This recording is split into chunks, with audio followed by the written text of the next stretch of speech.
ang buhay ng isang makata kahit saan magpupunta at ang daladala salitang daduda-duda.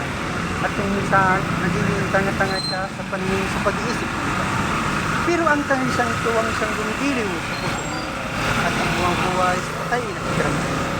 Huwag mong husgan ng isang tulad ko dahil kahit saan kami kita, hindi ako naging madadamay mo lang. Magaling ako magpasaya ng ibang tao pero pag ako'y malungkot, pakiramdam ko. Yan ang nagpapasikat sa mga nagpapasikat. Alam mo ba kung anong sikit na nakikuhanan? Yung sarado niya mga mata nila sa kabutihan, pero bukas yung mga bibig nila sa mga pagkakamali. Kaya lawakan mo lagi ang pag-unawa dahil hindi lahat ng tao katulad ng takbo. Minsan, gusto mong itama ang mga pagkakamali, pero dahil sa nakikita mo sa iba, di na. Pinipilit man nilang itama sa pero di na.